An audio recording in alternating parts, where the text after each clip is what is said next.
చందమామ కథ. నెయ్యిగారి కుటుంబం. ఒక ఊర్లో ఒక రైతు ఉండేవాడు. ఆ రైతుకి పేర్ల విషయంలో విచిత్రమైన సరదాలు ఉండేవి.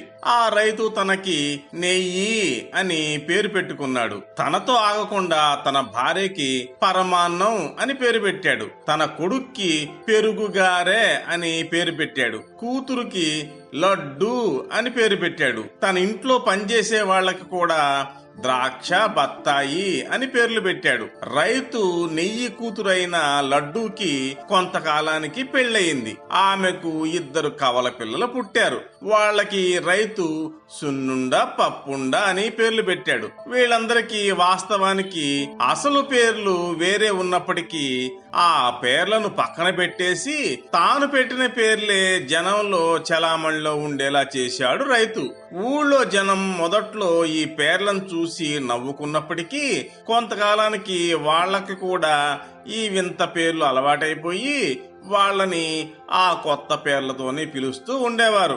ఒకసారి నెయ్యి భార్య అయిన పరమాన్నానికి దూరపు చుట్టం వరదయ్య అనే వ్యక్తి వీళ్ళింటికి చుట్టపు చూపుగా వచ్చాడు. పరమాన్నం ఆయన్ని సాదరంగా ఆహ్వానించి తాగటానికి చల్లటి మజ్జిగిచ్చింది. ప్రయాణంలో అలసిపోయి ఉంటావు, కొంచెం సేపు విశ్రాంతి తీసుకో మామయ్య, భోజనాల సమయానికి నేను లేపుతాగా అంటూ వరదయ్యకి మిద్దె మీద గది చూపించింది. వరదయ్యకి కొంచెం నిద్ర పట్టింది. అతను కలత నిద్రలో ఉండగా పెరుగుగారే, లడ్డు, సున్నుండ, పప్పుండ, ద్రాక్ష, బత్తాయి లాంటి మాటలు వినిపించాయి.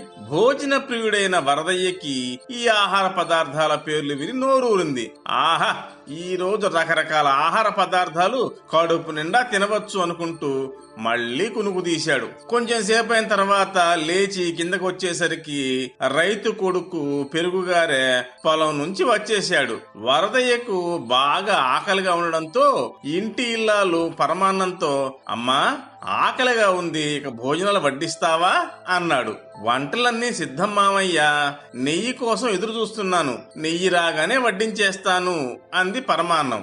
ఆమె ఉద్దేశం ఏందంటే తన భర్త రాగానే వడ్డించేస్తాను అని. వరదయ్య చాలా సంతోషించాడు. ఇంతలో రైతు రానే వచ్చాడు. వరదయ్యని మర్యాదగా పలకరించాడు. రైతు భార్య అందర్నీ భోజనాలకి పిలిచింది.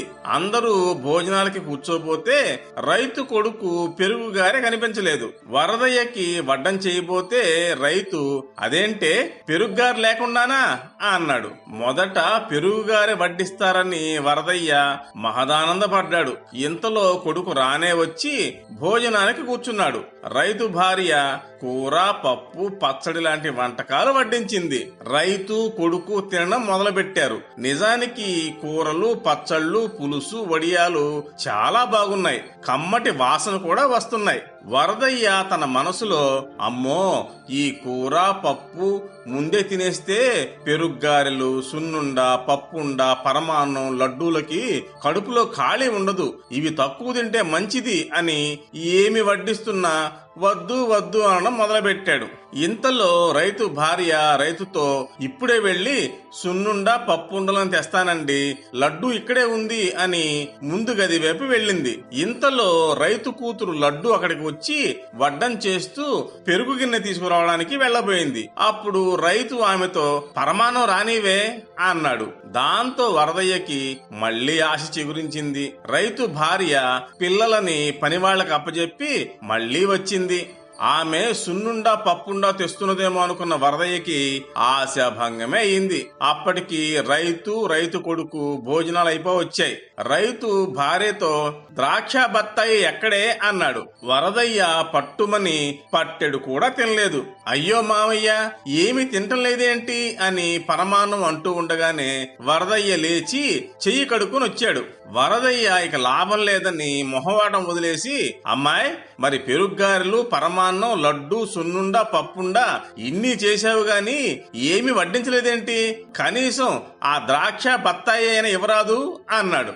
దాంతో రైతు కొడుకు రైతు కూతురు ముసిముసి నవ్వులు నవ్వడం మొదలుపెట్టారు. రైతు భార్యకి అప్పటికి అసలు విషయం బోధపడి, అయ్యో మామయ్య అవి మా పేర్లు అంటూ అందర్నీ, ఇదిగో ఇతను నెయ్యి, వీడు పెరుగ్గారె, ఇది లడ్డు, వీళ్ళిద్దరూ సున్నుండ పప్పుండ, పని వాళ్ళిద్దరూ ద్రాక్ష బత్తాయి అని అందర్నీ పరిచయం చేసింది.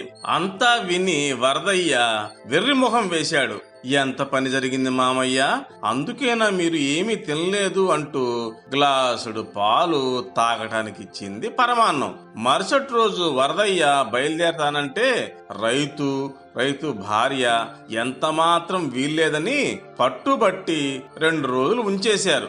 రైతు భార్య పూటకి 2-3 చొప్పున పరమాన్నం, పెరుగ్గారె, లడ్డు, సున్నుండ, పప్పుండలే కాక పులిహోర, దద్దోజనం కూడా చేసి వడ్డించి ద్రాక్ష బత్తాయి పళ్ళు తెప్పించి మరీ ఇచ్చింది.